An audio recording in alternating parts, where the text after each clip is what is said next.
This is a video about a car in a roundabout kind of way. But don't worry to my normal subscribers, because this is just a bonus video. There are still boat videos coming out every Saturday at noon. So this is just an extra, because Doug DeMuro finally reviewed the Honda Beat. And this is my Honda Beat. I want to watch that video and I want to point out some things that are not in that video. He did a great job on just a general overview about this car, but there's some little things that he kind of got wrong and some more things that he just completely missed. So I want to show you an even deeper, even quirkier, even more feature-filled tour of this car. So what's going to happen is I'm going to watch it on my phone and I'll stop to talk about the most interesting things that he has to say. This is a 1991 Honda Beat, and it's a tiny rear-wheel drive two-seater Honda sports car, although it has nothing to do with the S2000 that you're probably thinking of. Nothing to do with the S2000. It depends on what your definition of nothing is. This car is definitively in the lineage of every single Honda sports car. I don't think it's fair to say it has nothing to do with the S2000, because it very clearly is in that lineage of Honda sports cars. This is much different, a lot smaller. It is extremely small. That's the biggest thing about this car, pun intended, because it's just tiny. There's nothing to it. It's so much fun, basically a go-kart on the road, but not a fast one. Doug talks about the speed a little bit more at the end of the video, but if I was gonna make this kind of video about this car, the very first thing I would talk about is the speed, because it doesn't have any speed. It's only got 63 horsepower and it's limited at 83 miles per hour, which I think is pretty much the defining feature of this car once you get over just how weird it is. Before I get started, big news, Big news, that's the name of my boat. I just thought that was funny. It has nothing to do with the car or the video, it's just a funny coincidence. Also, funny coincidence is I made a Doug DeMuro parody video like a year and a half ago in this exact same spot. I'm a pretty tall guy, about 6'2", about 7'8". I'm a pretty big guy at 9'4". Definitely check that out. It's a lot of fun. I love Doug, and what he's done for the car community has been overall pretty great. This Beat is unmodified and very special. Unmodified, kind of. So yeah, it's kind of rare to find a car this mint in America, a Honda Beat, but it is missing the radio, which is a pretty important part of the interior because it's a very unique size. So calling it unmodified is, I would call that a misnomer. And unfortunately, it's hard to get radios that actually fit well in this car. So that's a big piece that's missing from this one. The Beat is different. That's because it is a K-car sports car. It really is. This is a unique car that it's bizarre that it was ever made at all, and that's why I love it. And I'm very surprised that he hasn't done a video about it before, because it fits everything I think Doug would love about cars. And today, I'm gonna show you everything. First, I'll take you on a thorough tour of the Beat and show you all. Not quite so thorough, although I actually did learn some things about the car from this video. So I think together, me and Doug, we'll tell you everything you need to know. Quirks and features, then I'll get it out on the road and drive it, and then I'll give it a Doug score. Of course. I also just noticed he's missing these little seatbelt holders on that car. So now we're up to two things now that are not so stock about this car. Open air motoring, exclamation point. I think this has a lot of parallels to people who get tattoos of Japanese or Chinese writing that they're not exactly sure what it means, but they know it looks cool and maybe they have their own meaning to it. There's a lot of that kind of stuff on this car. The open air motoring on the floor mats, and there's this sticker. These were optional, and I don't think Doug's has these options. These air intakes have a sticker that says midship open, and then the whole MTrak system, which we'll talk a lot more later, I promise. As you can see, it's a bit of a gymnastics exercise.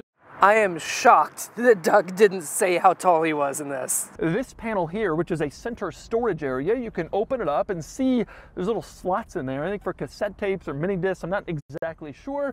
Yeah, they're for cassette tapes. So mystery solved there. They just slot right in, and yeah, you can hold like 8, 10 cassette tapes. So that also brings up another good point about the radio. So the original radio obviously is not going to work with American stations that well. You get like the very low end of the American frequency bands. But the Beat did come with a cassette player And you could have an optional 6-disc CD changer. That's really cool. And again, the radios have their own rabbit hole on these cars that you can go into. Another really cool quirk and feature that I think Doug missed is this car was so popular, so beloved, that 20 years after they made the radio for this car, Gathers made a brand new 20th anniversary radio with a touchscreen. I think it even has an aux input, which is super rare, super desirable. And if you have one of those, you get so many points in the Honda Beat community, it's insane. Yeah, they cost like $1,500 to import though. But Gather's 20th anniversary Honda Beat radio is on my wish list. You can see this little storage compartment behind the passenger seat. I honestly did not know this existed. I feel so stupid now. I did not know that little compartment existed until I watched Doug's video. But it is basically useless unless it's like a binder of paperwork or something. There's nothing to hold anything in place. It'll just all fall out as soon as you open it up. So it's a pretty useless thing. Maybe like hold your registration papers or something in there, but that's about it. There's a lot of stuff about this car that just becomes second nature very, very quickly. It does not have power steering. It does not have ABS. I don't think Doug mentioned any of those things in the video, but those are two things that it changes the driving experience dramatically. Also had air conditioning from the factory. You can see the AC button here. The AC was an option, but most of the time the AC is just completely broken in these cars because it's 30 years old. You can't just get a recharge kit for it anymore because that's like old Freon stuff that they just it's controlled substance basically. And it sucks like 5 horsepower off of your already minuscule 63. So pretty much just don't touch that AC button. Gauge cluster, which is mounted on top of the steering column, as you can see. The steering column that doesn't move at all. It's not adjustable in, out, doesn't telescope, doesn't go up or down. He should have mentioned that honestly, because if you don't like where the steering wheel is, you're stuck with it. Too bad. The tachometer is directly in the middle, because of course it is. If you want to take your Beat out on the racetrack, that's all you'll care about. Doug's being sarcastic here, but honestly, it's there for a reason. You're always constantly bouncing off of redline in this car, just going normal speeds.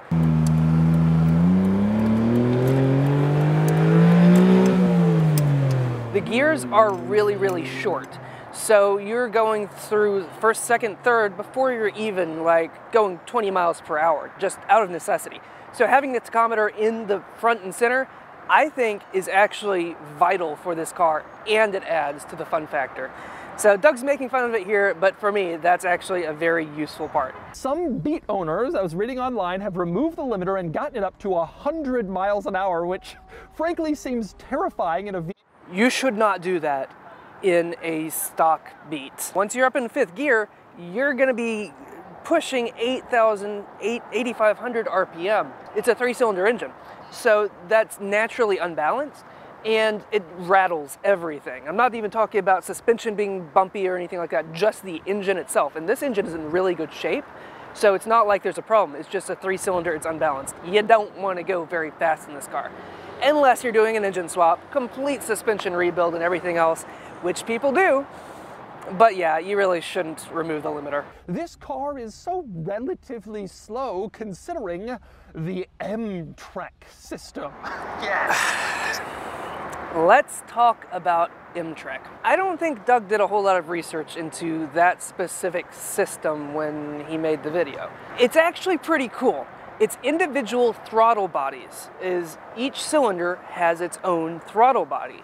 And I think the computer actually individually controls them as the tuning needs. And it's able to keep up with turbocharged K-car sports cars like the Suzuki Cappuccino and the AutoZam AZ1, even though it's not turbocharged. Thanks quite a bit to the MTrak system that manages the air in a completely unique way. I don't think Doug is giving it the credit it really deserves. It is a marketing gimmick in some ways, but hey, it's a zippy little car with a unique engine, and that's really, really something that you shouldn't make fun of, in my opinion. Lift up this rear compartment. Now, to get it to stay in place, this part just, it hurts my soul.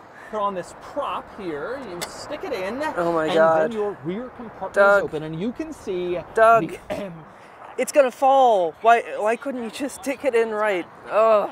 Only made about 63 horsepower when it was new. Not especially powerful, even with the MTrak benefit. Now, you're limited in how powerful you can make the car. And so the goal of these sporty K cars was to make it as like responsive and accelerate quickly as possible.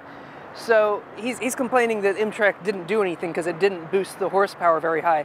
It's limited. They couldn't go above 63. That's just the way it was. This car's engine is so tiny that weight balance can be transferred by just moving the battery over. I don't know where he's getting this theory. There's some grand conspiracy as to why the battery is here. First of all, the battery only weighs like 6-7 pounds. It's absolutely tiny. So any weight balance problem wouldn't be that big of an issue. Secondly, the engine bay just goes straight to the ground. Like, I'm looking at the ground through here. There's no place to put this battery. There's no solid place to put it except for in the trunk area. Thirdly, the balance doesn't even change because here I have a second larger battery. I'm gonna stick it all the way I can over here. You can see it barely changed anything. So personally, I'm not really sure where Doug got that. It would be more interesting to talk about weight balance distribution in terms of like driver seat placement, because yeah, the engine is slightly shifted over here. That's not because the engine had to be, it's because the driver for the most part is going to be on the right side, so it naturally balances in a diagonal between the two wheels to put the engine on this side. So there's more interesting things to talk about when it comes to weight distribution. We'll notice that even with the roof up, the rear window isn't up, and that's because it has to be zipped separately. You have a... It really doesn't. So I didn't even know that zipper existed until I saw this video. I always just fold the window with the roof, and it's in great condition. Like, it's as old as the car and no creases or anything on it. You really don't have to use the zipper thing. I honestly don't know why it's there, because most convertibles fold with the back window on anyway, right? It's a lot easier to put down the roof than what Doug is trying to say here. It honestly only takes 3 seconds, and I can do that at a stoplight or even when I'm moving pretty slow. It's a lot easier than what Doug is saying. That whole zipper rear window thing adds a little bit of complication because you have to reach all the way across, but it's still pretty easy and pretty simple. Yeah, the zipper is unnecessary, so. I also just noticed there's a weird switch where the fog light switch should be. This car isn't stock at all. The wiring and everything has been messed with to some extent, so calling this completely unmodified and stock is really, I don't think he should do that. Really small little tires, not what you'd expect on a sports car, if you can call this that. You can call it that. I don't know why he's dissing the Beat, but yes, the tires are very, very small, and they're actually hard to find in the States, which is why, and he'll talk about this in a little bit, but it's very rare to find stock wheels, and I'll talk some more about that in just a little bit. These are 13-inch wheels. He's half right about that. 13-inch wheels in the front. The back are 14 on a stock Beat. That's a quirk that I surely thought Doug would have latched onto and done like a whole thing about. I'm sure that if he knew about that, it would have blown his mind. So I want to talk about the design because there are some interesting things about it, specifically the fact that the Beat was designed by Pininfarina. Yes, that's one of the coolest things about this car. You wouldn't expect a design firm like Pininfarina, who designed the Ferrari Testarossa. What? This car has some serious heritage behind it, and I wish he had talked more about that. Honda's founder, this is the very last car that he ever personally signed off on. This car has pedigree. It's not just a silly little dumb, oh, look at it go, beep, beep, kind of thing. No, it's actually a beast in its own category of just legendary names behind it, and out of the box thinking like nothing else has ever happened really in the car world. I'm just happy that more people know about it now. I just wish they knew some of the deeper details that make it so interesting. One especially distinctive element of this car's design is where the wheels and tires are placed. I suspect this was done intentionally in order to maximize room for everything else in between the wheels. What this wheel placement actually does is it makes it drive like a go-kart. No lie, the wheelbase is everything. It gives you that control, It gives you that traction authority on the back because you have that, all the weight is being stuffed into the wheels there. This car does that amazingly. So I think that's more of the situation rather than just trying to shove stuff in and that's where the wheels ended up. I think it was a lot more intentional than that, and it dramatically makes the driving experience so good. This Beat is a 91, and so were 2/3 of all of the Beat models. Yes, this one's a 1991 too. Doug says that it's probably because the economy changed and stuff. I'm not an economist. I've never researched that. What I do know is there's just not a big market for this kind of thing, even in a booming economy that really likes this style of car. I think that pretty much everyone who wanted one bought it as soon as they could, because why wouldn't you? It's a cheap, awesome little car. There are some from everywhere up until 1996, but those are very rare, and there's really nothing different about them. There's no reason to have a newer one versus a 1991. A few more quirks and features that I just forgot about, honestly, because I daily drive this car, so like things that seem weird are just normal for me. But the ignition switch goes in, and then you have to turn it all the way, and then you can crank it. So there's a lot of, like, it has to turn really far. And yeah, you noticed, I'm not even in the car. You can crank this thing without your foot on the clutch. What? That's not how a car works.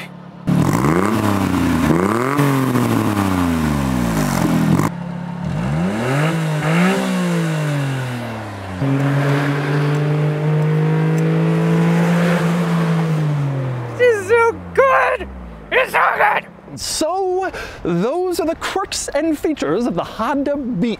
Yeah, that's some of them. But like I pointed out, there's a lot more that I think would have been really interesting to see Doug actually go into.